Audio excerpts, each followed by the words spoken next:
ఏమెన్స్ evangelical fellowship స్థాపకులు ఎన్ దానియేల్ గారు 62వ సంవత్సరం మే మాసం 30వ తేదీన చేసిన ప్రసంగము. ఆదికాండము 21వ అధ్యాయం 7వ వచనము. శారా పిల్లలకు స్తన్యమిచ్చునని ఎవరు అబ్రహాముతో చెప్పును? నేను అతని ముసలితనమందు కుమారుని కంటిని గదా అనెను.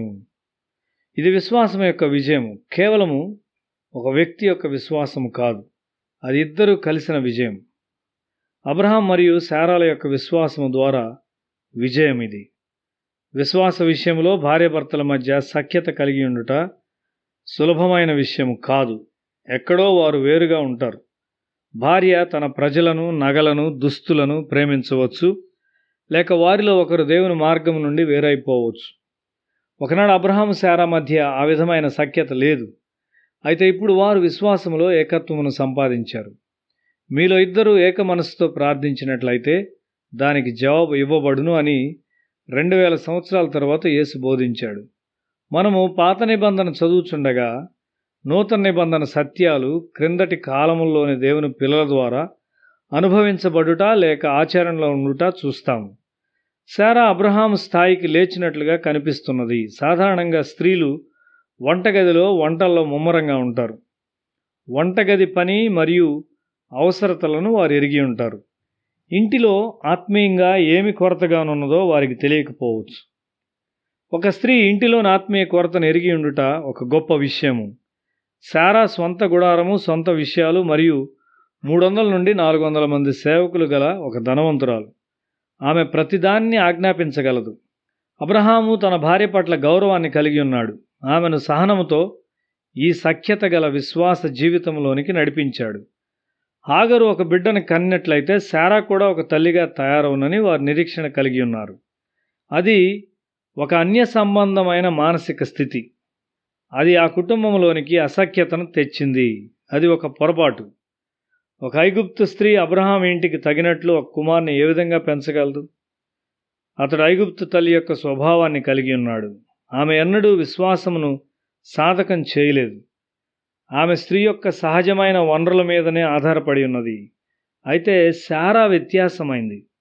దేవుడు తనను ఒక తల్లిగా చేయునని ఆమె నమ్మింది. నమ్ముట ఒక సామాన్యమైన విషయం కాదు. తరువాత తన గర్భంలోని తన కుమారుడు ఆమె విశ్వాసమును పంచుకుంటాడు. విశ్వాసము గల తల్లి యొక్క భావోద్రేకములను ఇనుమడింపజేసుకొనిన ఒక కుమారుడుని ఆమె కన్నది.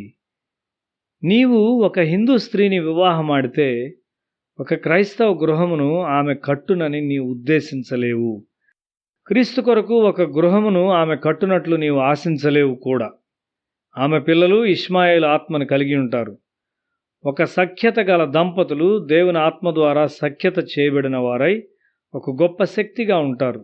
అలాంటి గృహము లోకమునకు దీవెన తెచ్చును. పరిశుద్ధాత్మని ద్వారా సఖ్యత చేయబడిన ప్రతి గృహము దేవుని యందు భయభక్తులు గలవై లోకమునకు ఒక దీవెనను విడిచి వెళ్ళినదిగా ఉంటుంది. విశ్వాసమున్న ఇంటిలో వివాహ సంబంధాన్ని కోరినప్పుడు అది దేవునికి ప్రీతికరంగా ఉంటుంది. అయితే ప్రమాదకరమైనది కూడా అది ఉండగలదు. ఆ ఇంటిలోని విశ్వాస స్థాయికి తగినట్లుగా నీ ఉండాలి. ఆ ఇంటిలో అందము లేక భూసంబంధమైన సదుపాయముల వైపు చూడకూడదు. దేవుని నిబంధనను బాలుని శరీరం మీద ముద్రించుచు అబ్రహాము సున్నతి చేశాడు. అబ్రహాము మరియు ఆయన కుటుంబము దేవునితో నిబంధనలోనికి ప్రవేశించారు. కొంతమంది వారు అడిగిన దాన్ని పొందుకొనిన తరువాత దేవుని మర్చిపోతారు. అబ్రహాము కృతజ్ఞత పెరుగుచుండేదిగా ఉన్నది.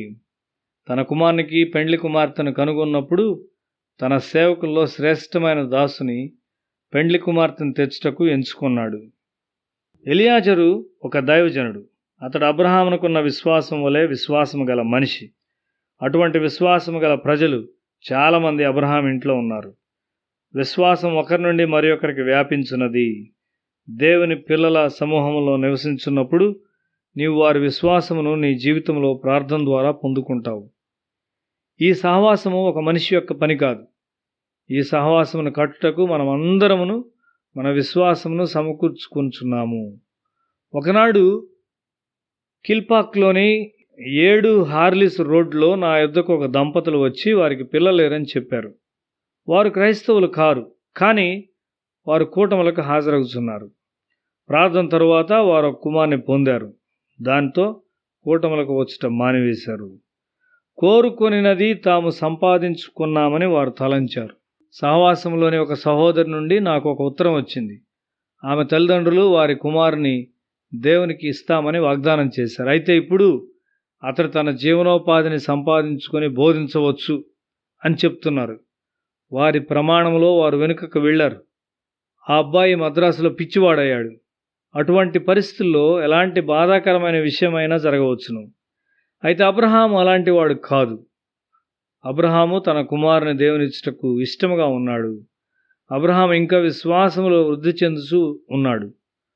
మన విజయము ఆగిపోకూడదు, కానీ ఎదుగుతూనే